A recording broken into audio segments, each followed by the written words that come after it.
크리스천들이 가장 많이 하는 말 중에 하나인 믿음에 대해 흔히 수로보니게의 여인이나 소경 바디메오의 이야기를 통해 주님께 크게 소리 지르는 것을 지목하면서 이것이 응답받고 간구하는 방법이며 큰 믿음이라 설교를 하고 이를 또 믿는 자들이 많은데 과연 그럴까요?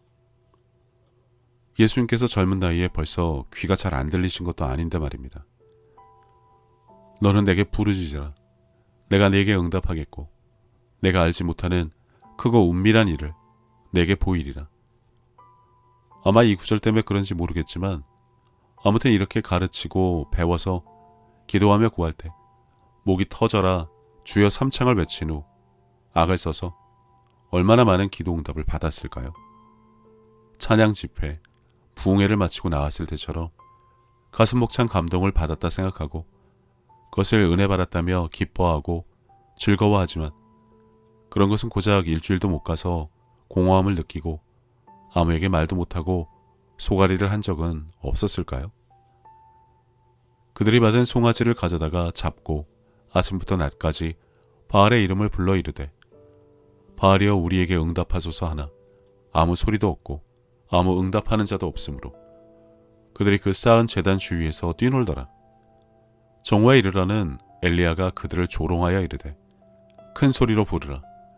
그는 신인즉 묵상하고 있는지 혹은 그가 잠깐 나갔는지 혹은 그가 길을 행하는지 혹은 그가 잠이 들어서 깨워야 할 것인지 하매 하다 안 되니까 정작 성경에서 지적한 이런 조롱거리를 마치 믿음의 행위라 착각하고 바알에게 한 것처럼 하나님께 행하는 자들도 많던데 이번 영상을 통해 정작 성경에서 예수님께서 단지 2번 칭찬하신 큰 믿음을 가진 백부장과 수로보니게 여인에 대한 이야기를 보며 예수님이 무엇을 보시고 큰 믿음이라고 해주셨는지 나누어 보고자 합니다.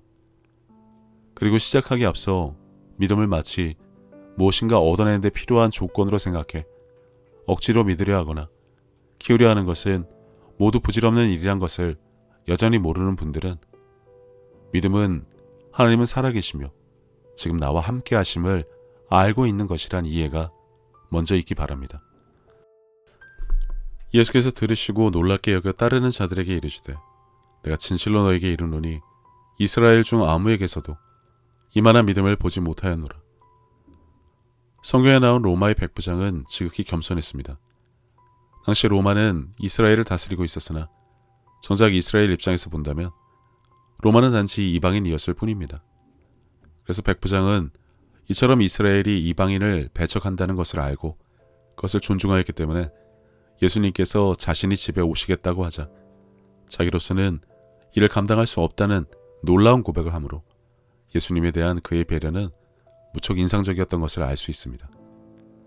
게다가 당시 유대인이 이방인이 집에 들어가는 것은 유대인이 관습에 완전히 어긋나는 일이었지 그것은 하나님의 법에는 전혀 어긋나는 것이 아니었지만 백부장은 혹시나 예수님과 같은 위대한 랍비와 선생이 이방인이었던 그의 집을 가치없는 것으로 여길 것이라 생각해서 예수님께서 자신의 집에 들어오는 것에 대한 불편함을 느끼지 않을지와 자기 집까지 오는 것에 대한 수고스러움까지 배려했던 것을 볼 때 이 백부장의 중심은 자신의 종과 예수님 모두에 대해 이타적인 태도를 가진 사람이었음을 알 수 있습니다. 더군다나 단지 예수님에 대한 소문만을 전해들었던 백부장은 예수님의 치유 능력이 당시 흔하던 마술이나 주술사의 수준이 아니었음을 이해하고 있으면서 그 대신 그는 예수님이 사람이 이해할 수 없는 참된 권세를 갖고 계신 분이라 손으로 만지는 것처럼 쉽게 말씀으로도 병을 고칠 수 있을 것이라는 믿음을 가지는 것에는 별다른 어려움이 없었을 것으로 보입니다. 이는 백부장의 말이 기본적으로 자신이 속한 로마의 군사 체계에 대한 이해를 전제로 한다는 것으로 알 수 있는 대목인데 백부장이기 때문에 상관의 명령에 복종하지 않는 부하는 단순히 백부장을 거역하는 것이 아니라 황제, 로마 자체를 거역하는 것이라는 의식을 가지고 있던 지휘관으로 말로 하는 명령의 권세를 누구보다 더 잘 알고 있었을 것입니다. 예수께서 들으시고 놀랍게 여겨 따르는 자들에게 이르시되 내가 진실로 너희에게 이르노니 이스라엘 중 아무에게서도 이만한 믿음을 보지 못하였노라. 또 너희에게 이르노니 동서로부터 많은 사람이 이르러 아브라함과 이삭과 야곱과 함께 천국에 앉으려니와 그 나라의 본 자손들은 바깥 어두운 데 쫓겨나 거기서 울며 이를 갈게 되리라. 여기서 예수님께서 백부장의 말을 듣고 단지 놀랍게 여기신 것이 아니라 이를 기이하게 여기신 이유는 그가 예수님이 가지신 고유의 권위, 권세에 대해 인정을 해서 자신을 높이는 자를 본받고 따라하라며 이에 대한 칭찬을 하시는 것이 아니라 분명 복음조차 듣지 못했을 이방인이던 그가 단지 소문만을 듣고도 예수님의 영적인 권세에 대한 이해는 물론 말로 마귀를 대적하여 악한 것을 쫓아낼 수 있다는 믿음을 가지고 있었기 때문입니다. 정작 택하신 이스라엘 백성들을 위해 두루 다니시며 복음을 전하고 보고 듣게 명하며 악한 것으로부터 택함받은 자들이 치유를 받도록 해주셨음에도 불구하고 오히려 그들은 완악하여 예수님을 배척하기 일쑤였고 그분을 인정하기는커녕 그분만이 가지신 권세와 능력조차 의심하며 인정하려고 하지 않았는데 오히려 택함을 받기는커녕 복음조차 듣지 못하는 처지의 이방인이던 그의 중심에는 다른 사람을 배려하고 살아가는 마음과 올바른 순종의 태도가 있었고 거기에 예수님이 가지신 말의 권세에 대한 이해가 있던 그가 예수님께 이런 고백을 하였으니 예수님 입장에서는 영적 권위에 대한 그 사람의 이해를 크고 놀랍다 못해 기이하게 여기셨던 것입니다. 그리고 예수님은 그 뒤에 곧바로 천국에 대해 중요한 4가지를 언급하셨는데 이는 동서로부터 많은 사람, 아브라함과 이삭과 야곱과 함께 천국에 그 나라의 본 자손들은 바깥 어두운 데 쫓겨나 거기서 울며 이를 갈게 되리라입니다. 백부장의 믿음을 칭찬하시며 예수님은 장차 천국에 지금은 이방인이었던 전 세계의 많은 사람들이 사방에서 올 것이란 사실을 암시하셨지만 정작 그곳은 온 이스라엘과 함께가 아니라 아브라함과 이삭과 야곱이라 하시면서 그 나라의 본 자손들, 그러니까 택하심을 받은 이스라엘 백성이긴 하지만 그를 대부분은 쫓겨나 이를 갈게 되리라고 하신 부분에 주목해야 합니다. 이것은 그 당시 천국의 이방인들은 없고 유대인들만 있을 것이라 믿던 자들에게는 상당히 큰 충격을 주었을 것입니다. 그리고 이것은 이미 기정사실이지 백부장 때문에 갑자기 천국에 갈 수 있는 사람에 대한 새로운 가이드라인이 생긴 것은 아닙니다. 그리고 예수님은 정작 이 구절을 통해 백부장의 영적인 믿음에 대해서만 언급하신 것이 아니라 훗날 어떠한 자들이 천국에 갈 것인지 단지 택함을 받았다고 다 가는 것이 아니란 것과 무엇이 믿음인지에 대해서도 백부장을 통해 암시하신 것입니다. 예수께서 이르시되 내가 다른 동네들에서도 하나님의 나라 복음을 전하여야 하리니 나는 이 일을 위해 보내심을 받았노라 하시고 도둑이 오는 것은 도둑질하고 죽이고 멸망시키려는 것뿐이요 내가 온 것은 양으로 생명을 얻게 하고 더 풍성히 얻게 하려는 것이라.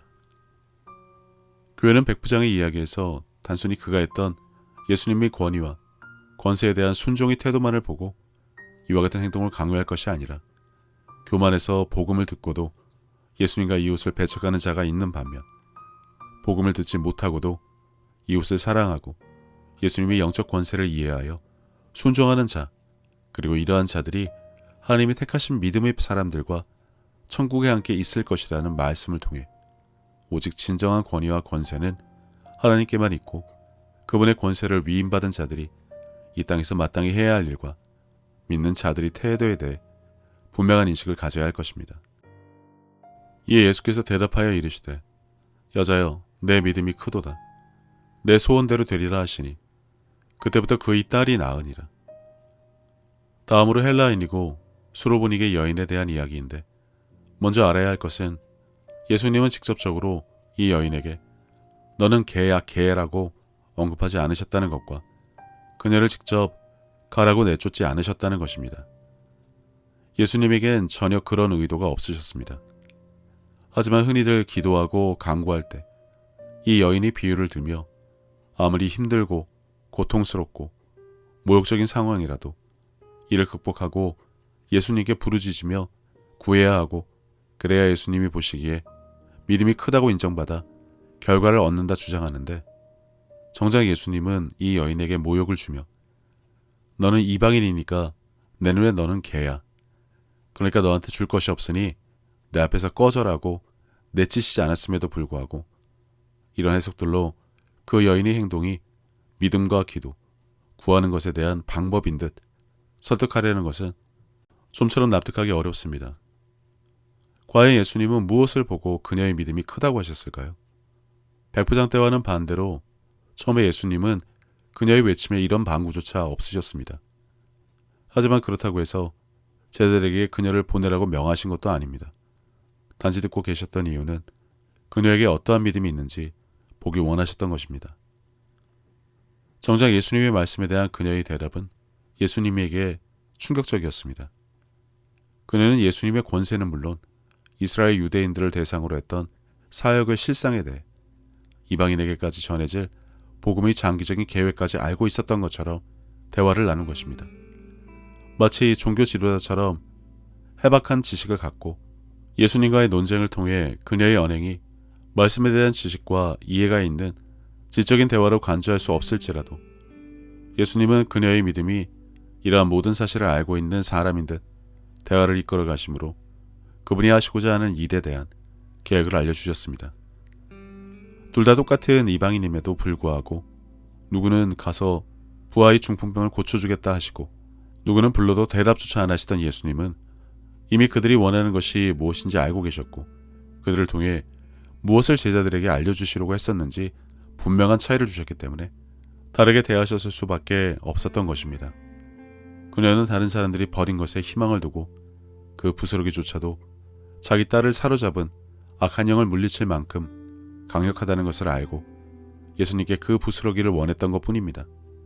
그녀는 정작 택하신 이스라엘 백성들은 보고 들었음에도 불구하고 이를 이해하지도 받아들이지도 않았던 것을 그녀 스스로 깨닫고 이해하고 있었기에 예수님께서는 그녀의 믿음이 크다고 하신 것입니다. 내가 복음을 부끄러워하지 아니하노니 이 복음은 모든 믿는 자에게 구원을 주시는 하나님의 능력이 됩니다. 먼저는 유대인에게요. 그리고 헬라인에게로다. 아시다시피 헬라인은 유대인이 아닌 모든 이방인을 지칭하는 것으로 성경이 기록된 당시의 사회, 문화에 대한 전반적인 이해가 없이 성경 원문을 자국어로 번역만 하면 숨은 뜻과 배경을 모르기 때문에 성경이라 할지라도 나의 이해와 해석만이 들어간 번역본에 불과하다고 자주 언급했습니다만 당시 유대인들은 때때로 이방인을 개라고 불렀습니다. 그러니까 이때 예수님은 이와 같은 표현을 통해 그 여자와 지켜보는 제자들이 이해할 수 있는 수준으로 사역의 우선순위에 대해 설명하신 것뿐입니다.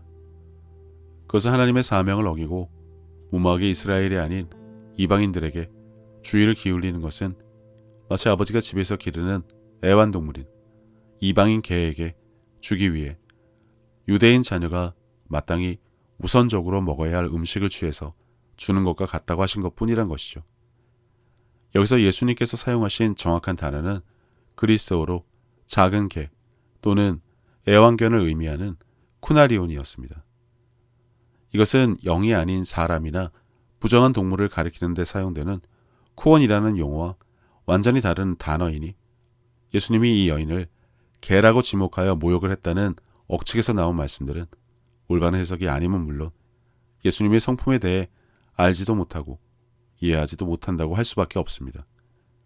한국에서 중국인은 짱꼴라, 일본인은 쪽발이라 부르고 일본에서는 한국인을 조센증이라고 하는 것처럼 유대인은 이방인을 비하해서 개라고 불렀다면 이해가 될 것입니다. 가난한 여자 하나가 그 지경에서 나와서 소리질러 이르되 주 다윗의 자손이여 나를 불쌍히 여기소서 내 딸이 흉악하게 귀신 들렸나이다 하되 게다가 예수님께서 놀라셨던 일은 정작 예수님의 제자들조차 그분이 누구신지 나중에서야 알았지만 이 이방인 여인은 예수님을 다윗의 자손이라 칭하며 인사를 했다는 것입니다. 정작 함께 하는 제자들이 예수님을 알아보는 것이 조금 더디었기 때문에 그녀의 이러한 인식은 더욱 놀라울 수밖에 없습니다. 그래서 예수님은 가나안 여인과의 대화를 통해 그녀가 자신의 믿음을 표현하기 원하셨다는 것입니다. 또한 예수님은 그녀의 딸을 치료하기 원하셨기 때문에 그녀가 예수님을 메시아로 알고 자비를 구하자 그녀의 딸을 고쳐주셨습니다. 이는 예수님의 사역이 처음에는 사도 바울이 그랬던 것처럼 유대인 먼저였을지 몰라도 예수님은 훗날 이방인이라 할지라도 당신을 믿는 모든 사람에게 자비를 베푸셨음을 통해서도 알 수 있습니다. 그리고 우리는 이 여인을 통해 중보 기도자의 역할에 대한 이해도 가질 수 있습니다. 성경의 수많은 경우 사람들은 자신을, 내 아들을, 우리를 불쌍히 여겨달라고 예수님께 소리를 질렀습니다. 하지만 자신의 딸을 위해 나를 불쌍히 여겨달라고 한 사람은 이 여인밖에 없었습니다. 처음에 그녀가 예수님께 나왔을 때 그녀는 딸의 필요를 자신이 필요인 것처럼 여겨 예수님께 도움을 구했습니다. 예수님이 계속되는 거절 속에서도 그녀는 다윗의 자손이여 나를 불쌍히 여기소서라며 딸을 대신한 자신의 요청을 받아주시기 간청하며 계속해서 믿음으로 예수님의 응답을 구했습니다. 그렇게 하면서 이방인 여자는 헌신적인 중보 기도자가 하는 일을 계속해서 보여주었던 것입니다.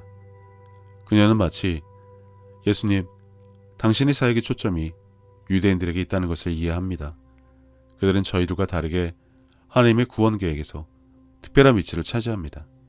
그러나 나는 또한 당신의 사역이 유대민족을 넘어 나와 같은 이방인에게도 확장될 것임을 믿고 이해하며 지금 이 자리에서 그 확장된 축복의 일부가 되기를 원합니다라고 고백했던 것입니다. 이러한 그녀의 대답은 유대인들과 그들의 종교 지도자들이 점점 더 예수님을 거부하고 배척하며 죽이려고 했던 점과 비교하면 특별한 의미가 있습니다. 마치 그 여자는 나는 당신 자녀들에게 주시려고 했던 몫을 빼돌려 내게 달라고 구하는 것이 아니라 당신이 주셨음에도 불구하고 그들이 그것을 귀하게 여기지도 원하지도 않아 쓸모없는 것으로 여겨진 그 일부 부스러기를 구하는 것입니다 라고 말하는 것이었습니다. 이 점이 바로 예수님께서 그녀의 믿음이 크다고 언급하신 이유입니다. 그러나 이것을 단지 불의한 재판관 경우와 엮어서 봐라, 이처럼 간구하고 끈질기게 구하면 받는다로 해석하기에는 이방인이던 수로보니게 여인보다 말씀에 대해, 예수님에 대해, 그분의 복음사역에 대해 더 무지하다고 할 수밖에 없습니다. 사실 예수님이 큰 믿음이라며 지목하신 두 사람을 백부장과 수로보니게 여인으로 생각하지만 자기 아인을 고쳐달라고 간구한 로마 백부장의 큰 믿음을 칭찬하면서도 예수님은 그것을 백부장에게 직접 하신 것이 아니라 무리에게 들으라고 말씀하셨고 이 이방인 여자만이 유일하게 예수님에게서 믿음이 크다는 말을 직접 들었습니다. 그렇기 때문에 우리는 이 여인의 믿음을 통해 무엇이 믿음이고 큰 믿음인지에 대한 올바른 이해를 가져야 합니다. 그리고 두 사람 모두 유대인이 아닌 이방인들이었다는 것에 주목한다면 단지 혹시나 개라는 모욕을 받으면 그것을 인정하고라도 어떻게든 구해서 받아라는 식의 설교는 아무런 도움이 되지 않을 뿐더러 정작 믿음이 큰 사람은 어떠한 사람인지보다 깊고 넓게 이해하는 것이 더 중요하다는 것을 알기 바랍니다. 그리고 한 가지 더 주목할 사실은 예수님을 만나기 전까지 그녀는 아이를 돌보며 딸의 고통을 함께 견디며 예수님 앞에서 겸손하게 인내하며 자비를 구했습니다만 정작 예수님은 그녀의 엄마로서 이러한 좋은 행실에 대해서는 칭찬하지 않으시고 그녀의 믿음만 칭찬하셨다는 것입니다. 우리가 그녀를 통해 주목한 몇 가지 사실은 그녀의 영적인 신속함과 총명함입니다. 그녀는 자신의 필요를 충족시킬 능력과 권세를 가지신 예수님을 찾았고 그녀는 예수님을 다윗의 자손이라고 부르며 지혜로운 추구를 계속했습니다. 그러고 나서 그녀는 예수님이 찬양받기에 합당하신 분임을 인정하면서 예수님을 주님이라고 불렀습니다. 두 번째 특성은 그녀의 겸손입니다. 이 엄마는 아이를 위해 싸우는 용감한 여자이지만 간절함을 가지고 겸손하게 주님께 복종했습니다. 교만한 자라면 개라는 말을 듣자마자 기분이 상했을 것입니다. 흔히 이 여인과 같은 상황에 교만한 자들은 모욕을 모욕으로 갚아 그 간절함은 공허하게 사라졌을 것입니다. 성경은 하나님은 교만한 자를 버리시며 겸손한 자에게 은혜를 주시니라고 말합니다. 그녀의 축복에 기여한 세 번째이자 주요한 특징은 바로 끈기였습니다. 이방이던 그녀는 예수님의 반응을 전혀 모른 채 예수님 앞으로 나아갑니다. 그리고 그녀는 예수님 앞에서 교만한 자들이라면 무너졌을 때 다시 일어섰습니다.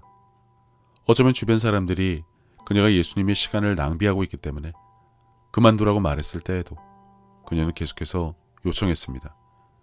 그녀는 이처럼 큰 지혜와 큰 겸손을 보여주면서 올바른 대답으로 예수께서 원하신다면 이방인인 자신을 유대인들이 개라고 할지라도 부스러기를 먹을 수 있게 선택할 수 있다고 상기시켜드렸습니다.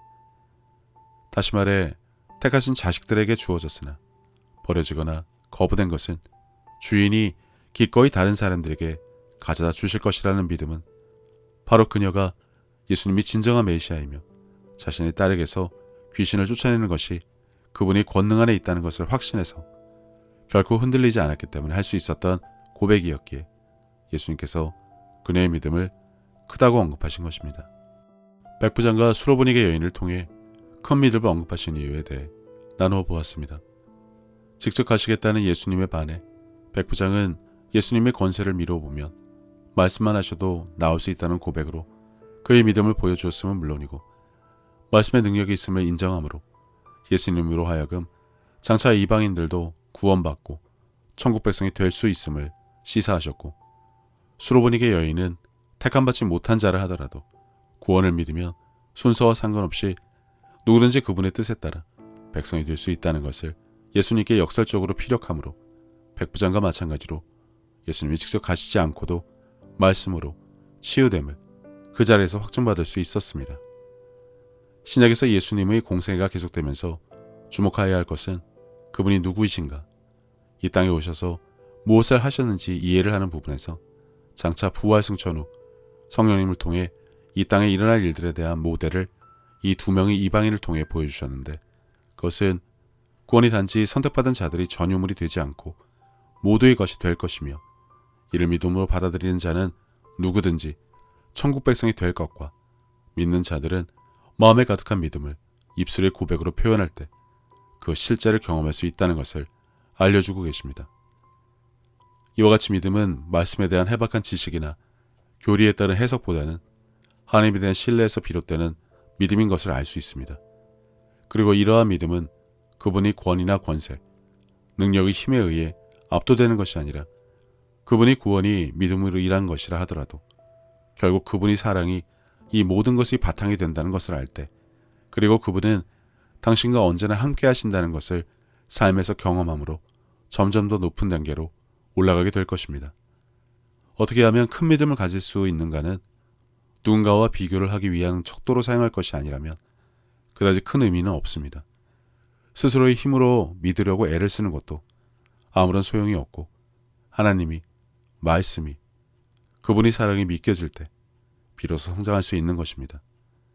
성경에 나온 수많은 믿음의 사람들이 어떻게 했는지를 알고 그리고 예수님께서 공생애 동안 말씀하시고 보여주시고 명령하신 것을 지금 내가 어떻게 실천하고 사는지가 더 중요할 뿐입니다.